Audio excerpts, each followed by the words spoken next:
Hello friends, આજે આપણે એક નવા પ્રકરણની શરૂઆત કરવા જઈ રહ્યા છીએ. પ્રકરણનું નામ છે ત્રિપરિમાણીય ભૂમિતિ. Introduction of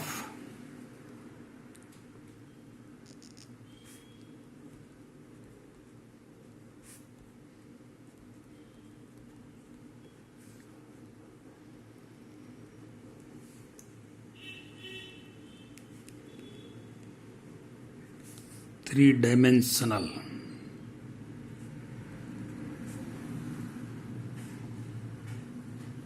geometry. થ્રી-ડાયમેન્શનલ જ્યોમેટ્રીનો મતલબ શું થશે?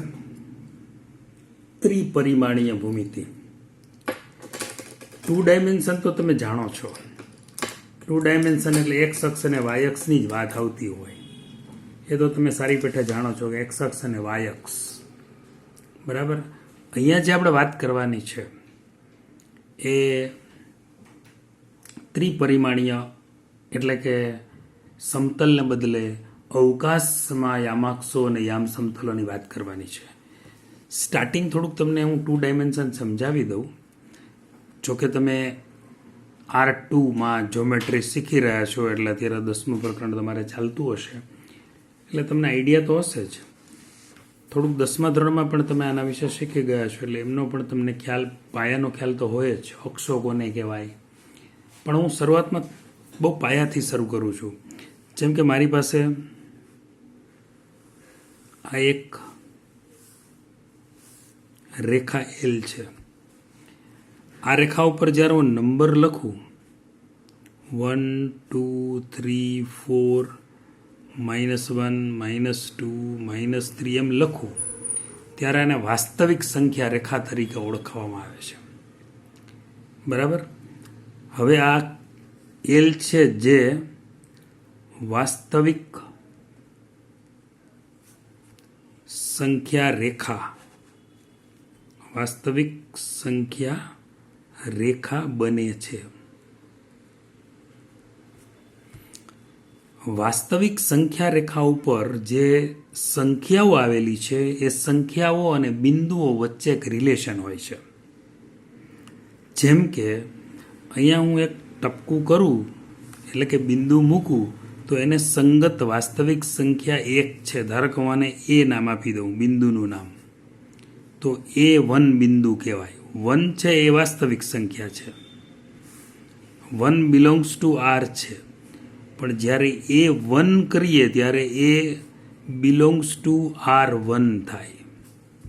જેમ R2 ને R3 હોય એમ R1નો ઘણાને ખ્યાલ નથી હોતો.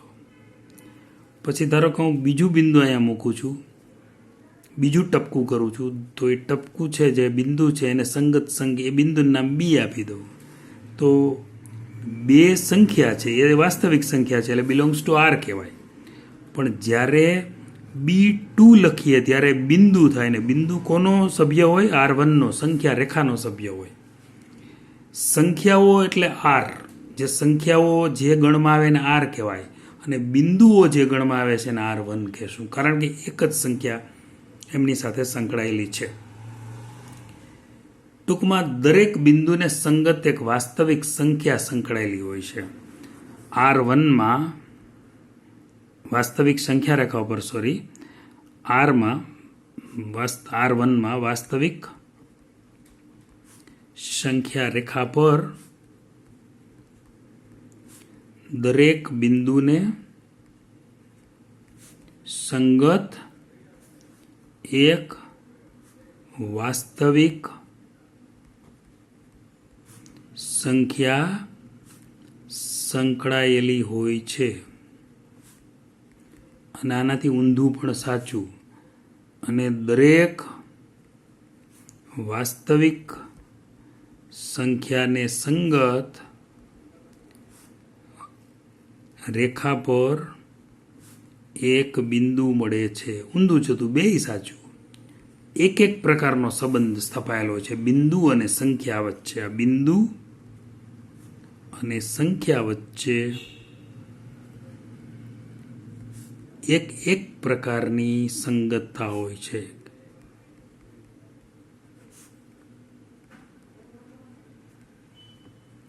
બરાબર છે. બિંદુ અને સંખ્યા વચ્ચે એક પ્રકારની સંગતતા આપણને જોવા મળે છે. એટલે આ થયું R1ની ભૂમિતિ. હવે આપણે R2 ની વાત કરીએ. પહેલી જે વાત થઈ R1 માટે થઈ. હવે હું R2 માટે વાત કરું. R2 માટે અત્યારે તમારે કરંટ 10મું ચેપ્ટર ચાલે છે. એમાં શું છે, આવી રીતે બે અક્ષો દોરવામાં આવે છે. આ એક્સ અક્ષ, બે અક્ષો એકબીજાને લંબ હોય છે. જ્યાં છેદે ત્યાં O એને ઉગમ બિંદુ કહેવાય, 0 0. અહીં શું હોય કે જ્યાં હું ટપકું કરીશ, ધારો કે આ 1 છે, અહીંયા 2 છે, અહીંયા 3 છે, અહીંયા 4 છે, એવી રીતે અહીંયા 1 2 3, અહીંયા -1 -2 -3, અહીંયા 1 2 3.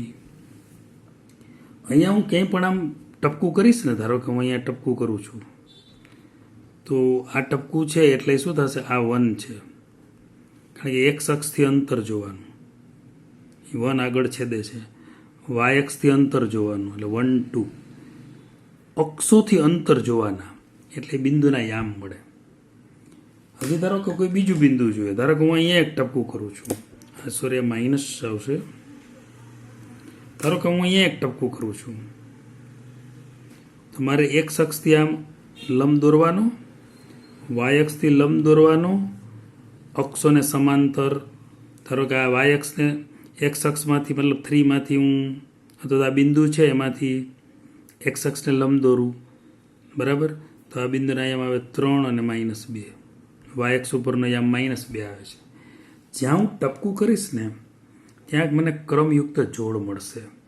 ટૂંકમાં જ્યારે R2ની વાત હોય ને ત્યારે દરેક બિંદુને સંગત એક જોડ હોય છે, પહેલો યામ અને બીજો યામ, એટલે એને આપણે R2 કહીએ છીએ. કેવી રીતે? દાખલા તરીકે 1 છે એ કોનો સભ્ય? R નો, બરાબર. 1 કોનો સભ્ય? R નો. 2 કોનો સભ્ય? R નો. તો આનાથી બનતી ક્રમયુક્ત જોડ 1 2 છે એ કોનો સભ્ય થાય? R cross R. એટલે કે 1 2 કોનો સભ્ય થાય? R2 નો સભ્ય થાય. એટલે આ બધા બિંદુઓ છે R2માં આવેલા છે. બે અક્ષ છે ને, એક્સ અક્ષ અને વાય અક્ષ.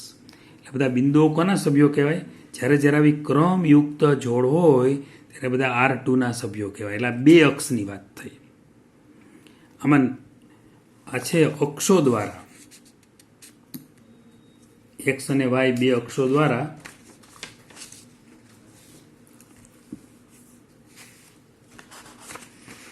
એક્સ અને વાય બે અક્ષો દ્વારા સમતલનું 4 ભાગમાં વિભાજન થાય છે.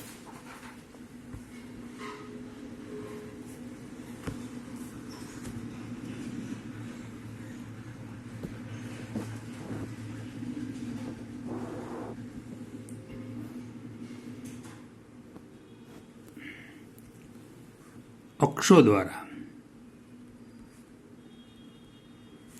સમતલનું 4 ભાગમાં વિભાજન થાય છે.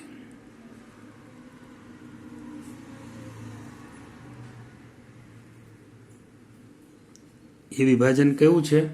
પેલું શું થાય? XO Y, પછી YO X ડેશ, પછી X dash O Y dash, પછી Y ડેશ O X. બરાબર. વિભાગ 4 ભાગમાં વિભાજન થાય છે, જે XO Y, YO X dash, X dash O Y dash, Y dash O X મળે છે. જે દરેક ભાગને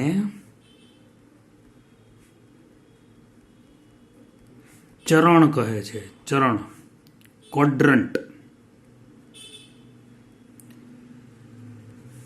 ક્વાડ આવે એટલે આપણે ક્વાડ કોર ને એવું તમે સાંભળતા હો ને, ક્વાડ આવે એટલે 4, ક્વોડ્રન્ટ ચરણ કહે છે.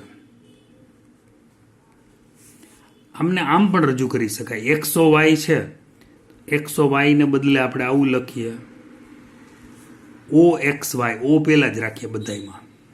પછી આ જે વાય ઓ એક્સ ડેશ લખ્યું છે ને બીજું ચરણ, બરાબર, એને બદલે હું આમ લખું એક્સ, ઓ પહેલાં લખું, પછી એક્સ ડેશ ને પછી વાય. પછી ત્રીજું ચરણ છે જે X dash O Y dash છે, એને બદલે હું લખું છું O X dash Y dash. પછી ચોથું ચરણ જે છે એને હું આમ લખું વાય ડેશ ઓ એક્સ ને બદલે આમ લખું ઓ એક્સ વાય ડેશ. ટૂંકમાં ક્રમ ઓ એક્સ વાય એ રીતે જ રાખીએ. આમ ખરેખર આ રીતે ભાગ પડ્યા છે. આ X Y X dash Y dash ને ઓ. તો પેલું ચરણ શું બોલ્યો? ઓ એક્સ વાય, આ પ્રથમ ચરણ. આ વાય ઓ એક્સ ડેશ એટલે કે ઓ એક્સ ડેશ વાય, આ બીજું ચરણ. પછી O X dash Y dash ત્રીજું ચરણ, અને ચોથું ચરણ આ X O X Y dash ચોથું ચરણ. હવે ચરણ પ્રમાણે જે યામ છે એની નિશાની નક્કી થાય. પેલું ચરણ શું? જો ધારો કે સમતલમાં કોઈ બિંદુ પી એક્સ વાય છે, તો પી એક્સ વાય ક્યાં આવેલું હશે? તો હવે જો પેલા ચરણમાં હોય, પેલું ચરણ એટલે આ ઓ એક્સ વાય પેલું ચરણ, બીજું ઓ એક્સ ડેશ વાય, ત્રીજું ચરણ O X dash Y dash, અને ચોથું ચરણ ઓ એક્સ વાય ડેશ. આ પેલું ચરણ, આ બીજું ચરણ, આ ત્રીજું ચરણ, આ ચોથું ચરણ.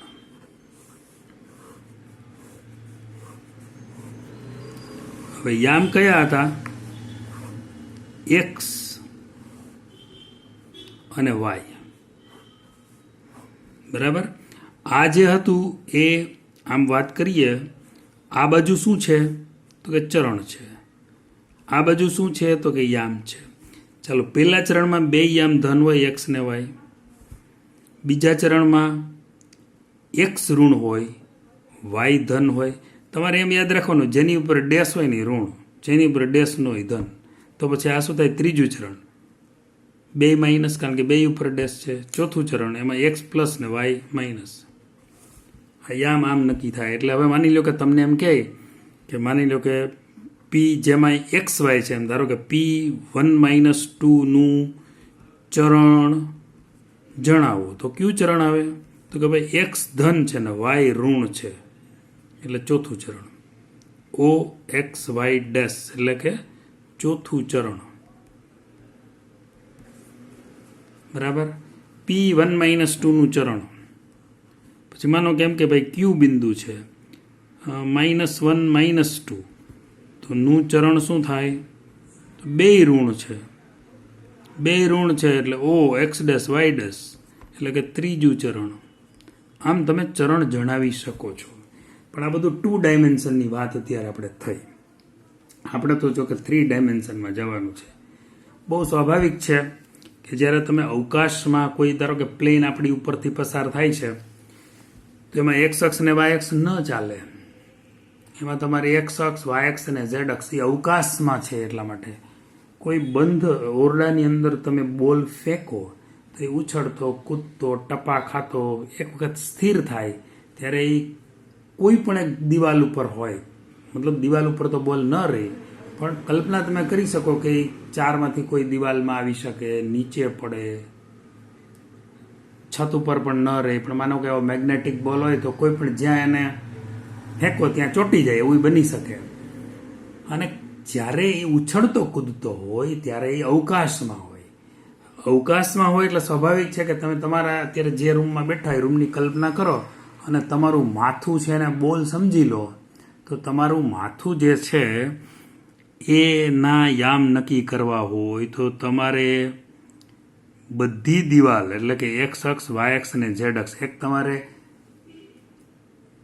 3 અક્ષો કલ્પના કરી લેવાની. એક છતમાંથી, સાઈડની દિવાલમાંથી, અને એક આ સાઈડની દિવાલમાંથી, બરાબર. તમારે એવી કલ્પના કરવાની. આ 3 ડાયમેન્શનલ વસ્તુ છે એટલે ખરેખર તો લાઈવ જ સમજવી પડે. છતાં આપણે અત્યારે મહેનત કરીએ કે તમારે એક્સ અક્ષ, વાય અક્ષ અને ઝેડ અક્ષથી બનતા જે 3 સમતલો છે ત્યાંથી તમારે એક એક લાઈન એના ઉપર તમારા માથા ઉપર દોરવી પડે એટલે તમારા માથાના યામ તમને મળે. તો આવી રીતે એ માથાની વાત થોડીક અઘરી પડશે તમને, એટલે હવે આપણે બહુ સરળ ભાષા તરફ જઈએ અને આકૃતિ જેટલી છે 3 ડાયમેન્શનની વાત પણ આપણે આકૃતિની મદદથી સમજવાનો પ્રયાસ કરીએ. તો પેલો ટોપિક આનો આવશે. ટૂંકમાં 2 ડાયમેન્શન હોય તો તમને વાંધો નથી. 3 ડાયમેન્શનમાં જોઈએ. 2 ડાયમેન્શનમાં તો અક્ષો છે, ચારેય ચરણોના તમને યામ મળી જાય છે, મતલબ ચારેય ચરણોમાં આવેલા બિંદુઓના નિશાનીઓ કઈ કઈ આવે છે તમને ખ્યાલ આવી જાય છે.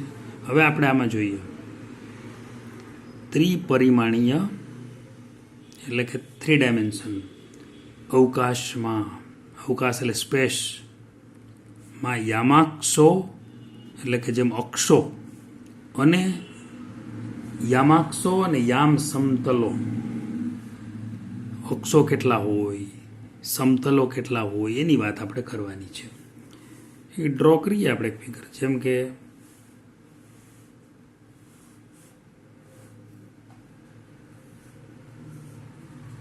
આ એક્સ અક્ષ, આ વાય અને ઝેડ, આ એક્સ ડેશ, આ અહીંયા બાજુ આમ ડેશ કરીએ એટલે વાય ડેશ કલ્પિત છે બધું, આ ઝેડ ડેશ,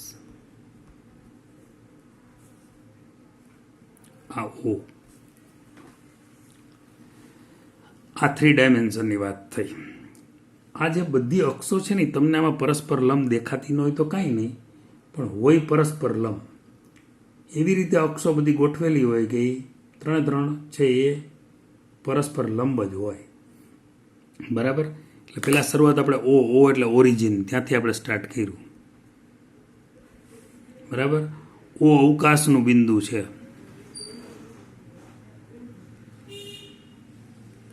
ઓ અવકાશનું બિંદુ છે અને 0 0 છે, નિશ્ચિત બિંદુ છે. એટલે ઓ 0 0 0 છે ને ઉગમ બિંદુ કહેવાય.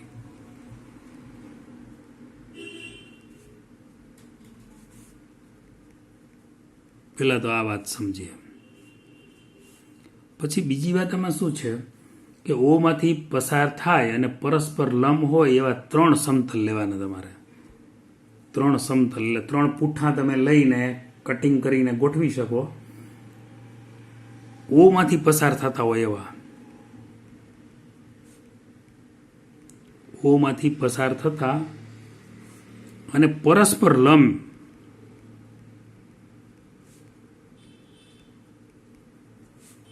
તેવા 3 સમતલો સિલેક્ટ કરો. સમતલો એટલે 3 પૂઠાના ટુકડા તમે વિચારી શકો એક સરખા માપના. આ ત્રણેય જે સમતલોની છેદ રેખા હોય જે તમને દેખાય છે, આ ત્રણેય સમતલોની છેદ રેખાઓને યામાક્ષો અથવા તો અક્ષો કહે છે.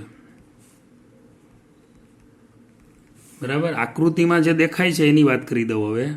આકૃતિમાં યામાક્ષો કોણ કોણ છે? આકૃતિમાં 3 રેખાઓ તમને દેખાય છે. આકૃતિમાં રેખા એક્સ ઓ એક્સ ડેશ, બીજી રેખા વાય ઓ વાય ડેશ અને ત્રીજી રેખા ઝેડ ઓ ઝેડ ડેશ ને યામાક્ષો કહેવાય. જેમ પેલામાં એક્સ અને વાય 2 જ અક્ષ હતી, આમાં જે પેલી છે એક્સ ઓ એક્સ ડેશ છે ને એક્સ અક્ષ તરીકે ઓળખાય. એક્સ ઓ એક્સ ડેશ રેખાને એક્સ અક્ષ કહેવાય. વાય ઓ વાય ડેશ રેખાને વાય અક્ષ કહેવાય. આ બધું ઓબ્જેક્ટિવમાં પૂછાયો, પાકું કરવું પડશે. રેખા ઝેડ ઓ ઝેડ ડેશ રેખાને ઝેડ અક્ષ કહેવાય. ક્વેશ્ચન એવો પૂછે કે એક્સ ઓ એક્સ ડેશને ખાલી જગ્યા અક્ષ કહેવાય, એમાં બીજું કંઈ આવતું જ નથી એટલે એક્સ કહેવાય. આમાં વાય બધું વાય દેખાય, વાય અક્ષ કહેવાય. ઝેડ ઝેડ ડેશ તો ઝેડ ઓ ઝેડ ડેશને ઝેડ અક્ષ કહેવાય. હવે 3 લંબાક્ષો હવે આપણે શું કરવાનું છે, એના યામાક્ષોની વાત કરવી છે. આ જે વાત કરી એ યામાક્ષોની વાત કરી. હવે યામ સમતલોની વાત કરી દઈએ. એટલે ફરીથી એક ફિગર આપણે ડ્રો કરવી પડશે. 3 યામ સમતલોની વાત કરી દઈએ. આ જે વાત હતી એ યામાક્ષોની વાત હતી. એટલે અક્ષો કયા? 3 અક્ષ હોય. એક્સ, આ સાર એટલો એક્સ અક્ષ, વાય અક્ષ ને ઝેડ અક્ષ. હવે જે વાત કરવી છે એ આપણે એનો આખો એક 3 સમતલો છે, મતલબ યામ સમતલો કોને કહેવાય એ આપણે સમજવું છે. હવે થોડુંક આમાં સ્ટોરી વધારે છે, પછી દાખલા આવશે એટલે મજા આવશે. યામ સમતલોની વાત કરી લઈએ. યામ સમતલોમાં શું છે કે સૌ પ્રથમ હું એની એક ફિગર ડ્રો કરું. ફિગર વગર તો બહુ તમને આઈડિયા નહીં આવે.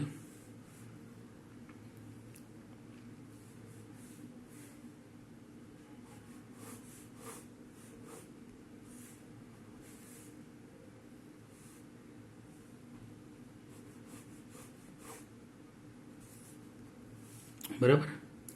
આ X X dash, Y Y dash, Z Z dash. O બધી અક્ષો પરસ્પર લાંબ હોય. 3 અક્ષ છે, એક્સ અક્ષ, વાય અક્ષ અને ઝેડ અક્ષ. બરાબર છે. હવે આપણે અહીંયા એક પોઈન્ટ લઈએ છીએ.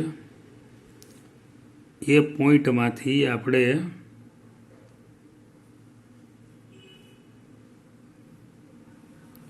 એક ઝેડ અક્ષ ઉપર લંબ દોરીએ.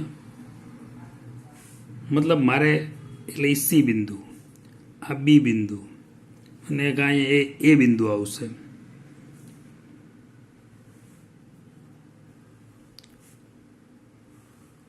આ એ બિંદુ,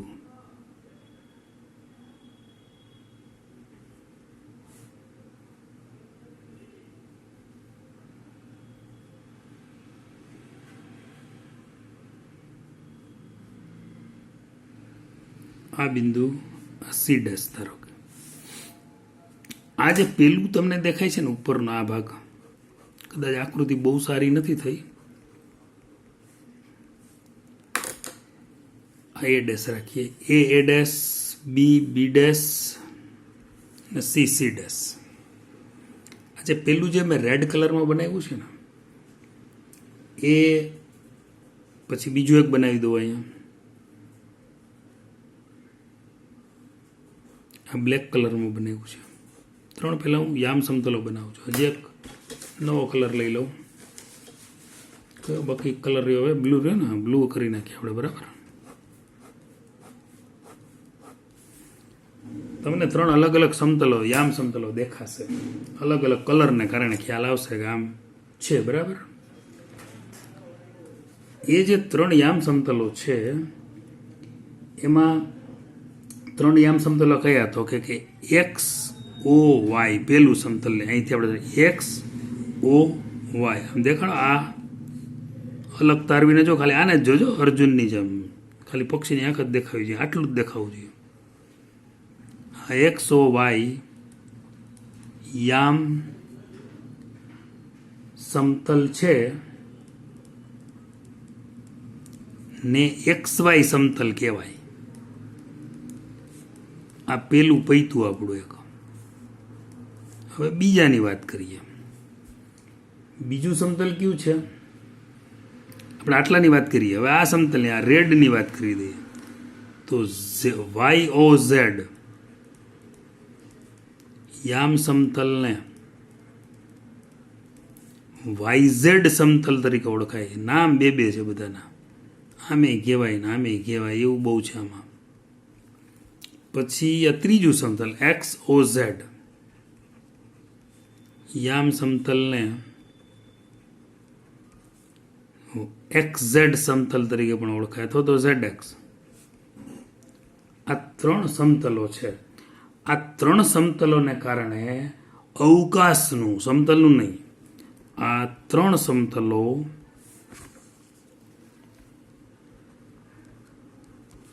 એક્સ વાય YZ અને XZ દ્વારા અવકાશનું 8 ભાગમાં વિભાજન થાય છે.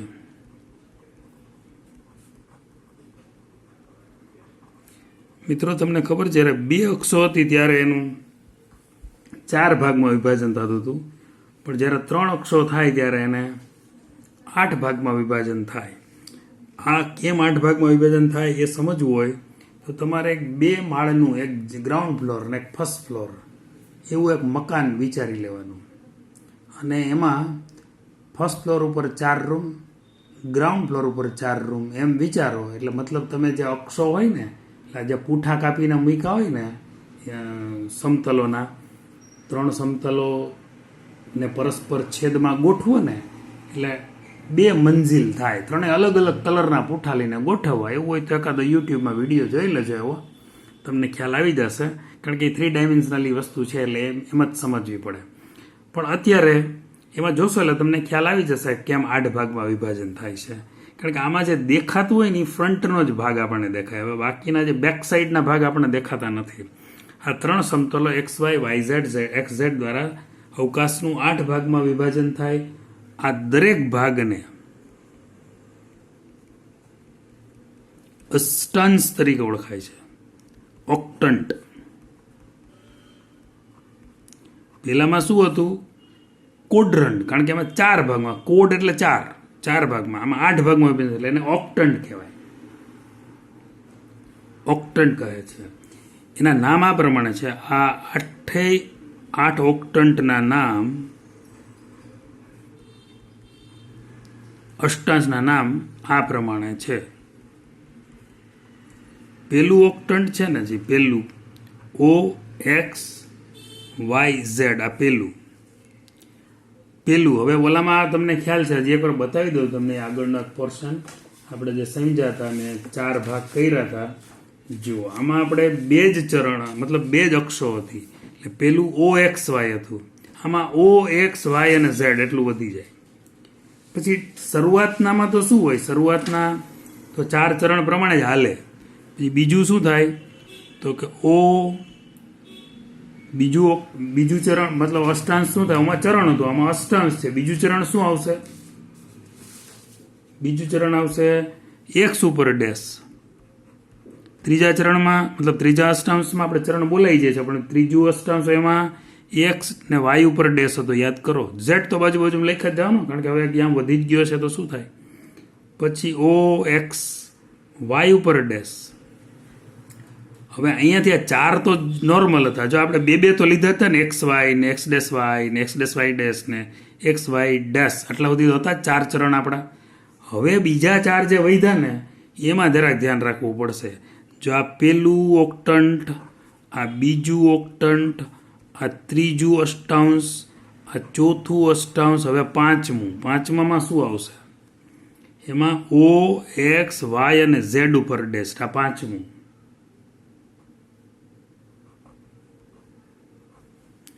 પછી 6થું Z ઉપર ડેશ આવ્યો. હવે OX dash YZ dash, YX dash અને Z ઉપર ડેશ આવ્યો. આ આવ્યું 6થું ઓક્ટન્ટ. 7મું OX ડેશ Y ડેશ અને Z ડેશ, બધાયની ઋણ, X Y Z 3 આમ ઋણ. આ 7મું આવ્યું. પછી છેલ્લું 8મું OX Y ડેશ અને Z ડેશ, આ 8મું. આ યાદ રાખજો. આનો ક્રમ જેમ ટેક્સ્ટ બુકમાં આપ્યો છે એમ જ રાખવાનો. આડાવડો કંઈ લેતા ને, નહીંતર આમ બધાને ફરી જાય. એટલે આડાવડું કંઈ કરતા નહીં. આ જેમ ટેક્સ્ટ બુકમાં આપ્યું છે એમ જ રાખવાનું છે. એટલે એનું તમને કોષ્ટક મળી જશે. આ અષ્ટાંશ છે ને, હવે ધારો કે પેલું અષ્ટાંશ છે તો એમાં XYZ એ બધા કેવા છે? 3 XYZ, એકેય ઉપર ડેશ નથી ને, એટલે 3 આમ પોઝિટિવ. આ OXYZ, બીજું OX ડેશ YZ, ત્રીજું OX dash Y dash Z, ત્યાર પછી O X Y dash Z, ત્યાર પછી ઓ એક્સ વાય ઝેડ, ત્યાર પછી O X dash Y Z dash, ત્યાર પછી O X dash Y dash Z dash, અને છેલ્લું એ નીચે લખી નાખું છું O X Y dash Z dash. તો આ પહેલું, આ બીજું, આ ત્રીજું, આ ચોથું, આ પાંચમું, આ છઠ્ઠું, આ સાતમું, આ આઠમું. આમાં હવે યામની વાત કરીએ તો 3 કટકા કરવા પડે.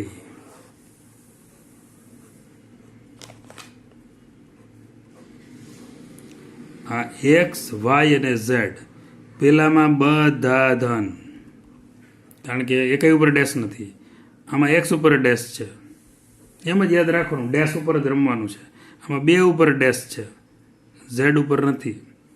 પછી આ ઓક્ટન્ટ છે ચોથું, મતલબ એમાં એક્સ ધન વાય ઋણ ઝેડ પ્લસ ચોથું. પાંચમું એમાં 2 પ્લસ છેલ્લું ઋણ.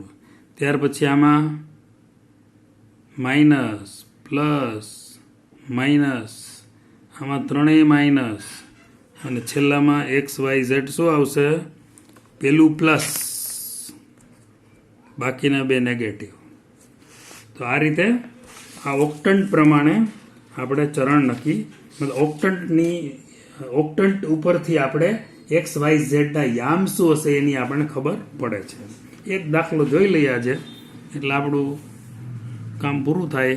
કારણ કે આજે આટલું જ વર્ક શીખ્યા આપણે કે ભાઈ તમને બિંદુ આપેલા હોય, નીચે આપેલા બિંદુઓના અષ્ટાંશ જણાવો. બસ આટલું જ આજે શીખ્યા આપણે. પહેલું બિંદુ ધારો કે 1 2 3 આ બિંદુ છે, ધારો કે અહીંયા બિંદુ આપું છું. હવે ક્યાં અષ્ટાંશમાં આવશે કહેશો? 1 2 3 બિંદુ ક્યાં આવે? તો ભાઈ પહેલા અષ્ટાંશમાં આવે. પહેલું અષ્ટાંશ એટલે ઓ એક્સ વાય ઝેડ. પછી ધારો કે બીજું બિંદુ આપું 4 -2 અને 3 ક્યાં આવે? તો કે ચોથામાં આવે. જોઈ લેજો, હું કહું માની ન લેતા. જો ચોથું છે એમાં પ્લસ માઇનસ પ્લસ, આ પ્લસ માઇનસ પ્લસ ચોથું, તો એને શું કહેવાય? ઓ પછી એક્સ વાય ડેશ ઝેડ.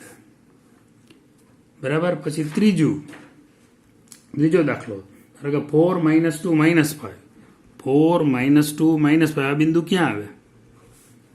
4 -2 -5, તો આમાં પેલા આ લખી નખાય O X dash Y dash અને Z.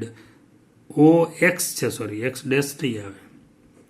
O X Y dash અને ઝેડ ક્યુ ચરણ થાય, મતલબ ક્યુ ઓક્ટન્ટ થાય? તો 8મું થશે.